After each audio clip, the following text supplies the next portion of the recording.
Hey, what's up, everybody? This is Leroy, and welcome to my channel, 40 and Broke, where we're all about getting out of debt, saving, investing, and getting our finances under control so we can live the life we've always dreamed of. Because that's what it's all about, living the life we've always dreamed of. So here I am at work, everyday millionaire. That's how you start. You start at work, and I wanted to come and I wanted to say, prison finances. What did I learn? How did I learn it? And how does it apply to what I'm doing today? So today I want to talk about what prison taught me about having a compelling why. Everything in life, you must have a compelling why. Why do I get up and go to work? Well, I got bills to pay. Well, you could sit at home on welfare, and don't get me wrong. People need assistance. I'm not downplaying it, but there's people that also scam the system. You could be one of those people that learn to scam the system, So what is your why to not do that? Well, I don't want to go to jail. Well, some people don't care about going to jail, but you have to figure out what is your compelling why. And it has to be strong. A lot of people say, I got my finances under control because I had a kid, and I didn't want my kid to grow up broke. I didn't want my kid to be poor like I was, and I wanted a better life for my kid. So I had to get my stuff under control, and I had to get my, had to get everything, get my shit in order, So what's your compelling why? And what did prison teach me about having a compelling why? So now this is where long-term thinking comes into play. What did prison teach me about long-term thinking? Well, my why was getting out of prison. Plain and simple. That's pretty compelling. I didn't want to spend the rest of my life in prison. And I put up with a lot of stuff because I did not want to spend my entire life in prison. There were a lot of times when I could have got into a fight. Like I said in one of my previous videos, I'd only been in one fight my entire bit, and that was 11 years, and I got into a fight within probably the first year that I'd come down. Almost got into another fight in quarantine, and then I was in one fight in general population, and I believe I told that story. But that's when I was young and stupid, and 11 years was a lot of time, So, but then you start realizing that time goes quick. Before you know it, 2 years have gone by, then 5 years have gone by, then 8 years have gone by, then 10 years have gone by, and then I went and seen the parole board. They gave me a parole. Now I'm 2 months from walking out the door. Where did 11 years go? And that's what it is. So, but you need a compelling why, especially in prison, because people are going to try your patience. And don't get me wrong, people will try you. Like out here, everybody says the universe will conspire against you. Murphy's Law, what can go wrong will go wrong. So if you're looking at your finances, you want to have everything in order, but you need that compelling why so that when Murphy's Law comes around and Murphy takes up residence at your house and it's one thing after another, you can just keep going forward instead of just throwing your hands up in the air and saying, I give up. So just like in prison, you need to have that compelling why. And that compelling why that motivated me was getting out of prison and being able to see and do the things that I kind of missed out on, So one of the things that gave me that why, obviously I just said, is getting out of prison. But I had a person that, when I went to level 5, the guy I talk about all the time, my buddy that taught me, think long term. This is not the place for you. So things would happen. I remember one time, the guy, you had tape players in the joint, cassette tapes, and a tape player. Well, my cassette tapes and my cassette player and my tapes got stolen. A guy had managed to reach into my cell, pull my locker to the bars, Jimmy opened the lock and steal my tapes, and then slid everything back. And it looked, I didn't even know anything had been taken from my locker until I came back, and I'm like, where's my cassette tapes? Where's my cassette player? What's going on here? So I asked the officer, hey, did you guys shake down my cell? And he's like, no, why? And I'm like, just, you know, I was just wondering. I said, just things seemed out of order. And he's like, okay. He's like, no, nobody shook down your cell. He said it wasn't in the logbook as being shook down. I was like, okay, thanks. Well, then I found out. So then I go to Chow, and there was a guy that I hung out with that was an acquaintance. I'm like, hey, all my tapes and my tape player's missing. I don't know what's going on. He's like, I'll find out what's going on. So, you know, he did some investigative digging. Yep. The porter stole your tapes. He managed to reach in, you know, told me what happened.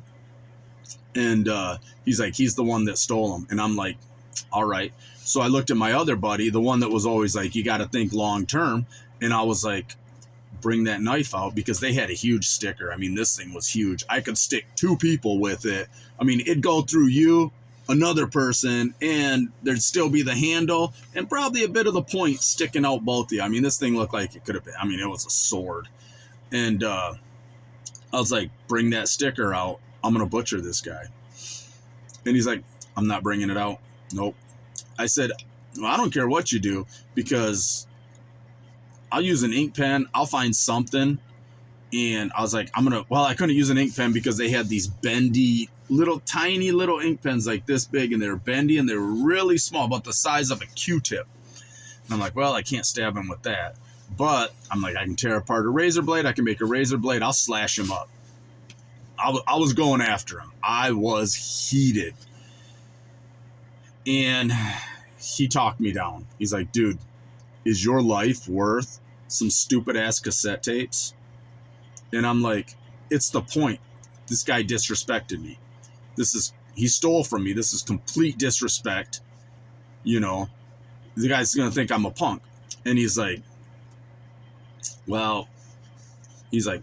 screw that. You're not going to fight him. I'm not giving you the sticker. You do something stupid on your own, that's on you. But I'm not contributing to this in any way. He's like, that's stupid. He's like, you need to think. You need to think long term. Prison is not for you. Don't be one of these idiots. And it calmed me down. Well, there were a handful of other guys that they weren't too happy. I should have stabbed that guy. And now all of a sudden, I'm a damn punk.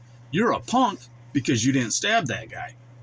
And so I remember I got into an argument on the yard. I'm walking the track, me and my buddy, and one of the guys kind of bumps me with his shoulder, and I'm like, you fucking got in it. Is there a problem? I'm like, because we can solve it tomorrow at work, because we both worked in the kitchen. He's like, why don't we solve it out here? And I'm like, why don't we solve it where there's no fucking cops watching? You know? And he's like, you a punk anyways. You a punk. He's like, that guy stole your shit and you didn't do nothing. And I'm like, oh, is that it? I was like, do you really want to throw stones? I was like, you live in a glass house. Because the guys that were walking that track that was telling me I was a punk, I'm like, I'm a state prisoner. I'm supposed to be here in Michigan. You're a federal prisoner. You're in the federal system, and you're here because you're in protective custody, and you can't even be in the feds because they'll kill your ass if they find you. I was like, so do you really want to go there? And, you know, so that kind of stressed out that relationship. And I was acquaintances with these people at one point. And then after that it was kind of, it was a stretched relationship, because we were just like, me and the other guy, the guy that usually talked me off the ledge, was like, hey, don't throw stones. You live in a glass house. You're a federal prisoner. We're supposed to be here. What are you doing here? Who you hiding from? Who you hiding from? And so, yeah, that one was a good one. But so then it's like I rode out to level 4. Not much happened in level 4. Level 2, towards the end of my bit, I was about a year from seeing the parole board, and I've done great. I've not been to the hole, nothing. And then shit hits the fan. I'm lying in bed one night. I'm lying in my rack, and I had the top bunk. Lights flicking on and off, on, off, on, off, on, off. I'm like, what the hell? So I wake up, and I've got a bunkie who's standing at the light, butt-ass naked, flicking the light on and off, talking about, this is your ass, come take this ass, you can have it, just come take it, that's your ass. And I'm like, what the hell is going on? He flicks the light off, jumps in bed, and jumps in his rack, and he's like, what's going on? What are you talking about? I'm like, dude, are you serious right now? Of course, I had far more colorful language. I'm not going to use it because of YouTube, but I flip out, and I'm like, what? Excuse me. I'm like, I flip out, and I'm like, what the hell are you doing? What is your problem? Oh, I ain't doing nothing. I'm like, bullshit, dude. I just seen you. I did it. Oh, I wasn't doing that. I'm like, are you mental? What the hell's going on? And now, let me put it this way. The guy was mental. He had been shot in the head. The bullet was still in his brain. He was not all there. I mean, the guy was not all there. But, I mean, and then it just become, we're hollering back and forth at each other. It got heated. I mean, I chased him out of the cell with an ink pen. We had actual Bic ink pens at this place, so I had a full-length ink pen, and I had that in my hand like a knife, and I chased him out of the cell, and he ran out of the cell. And I probably spent a couple days not sleeping. I was bundled all up. I kept a couple layers of clothing on with my jacket wrapped up under my blanket with a pillow around my neck and my head in case he tried stabbing me while I was sleeping. But I would stay up all night. And then I just slept out on the yard when I had a couple guys that I hung out with that could watch my back while I was sleeping. But then this is one of those instances where everybody was like, you need to stab him. I'm like, I go see the parole board in a year. In a year. You think I'm going to let some crackhead that wants a daddy in the joint to mess up my parole? And they're like, it's the point. You need to stab him or you're a punk. You're a punk. So a lot of the guys that I hung out with, once again, don't want to hang out with me now because now I'm a punk because I didn't stab this guy because I'm thinking long term. And I'm like, if you guys are that serious about it, you stab him. You're already doing a light bit, you know?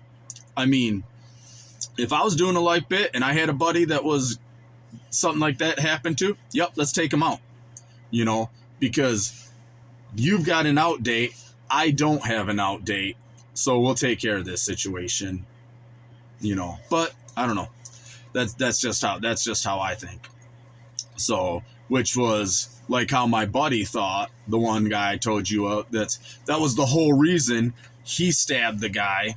I was talking about this in my networking video, and he stabbed a guy because he knew somebody else, because that guy did something to somebody he knew, and he was like, I'm doing life.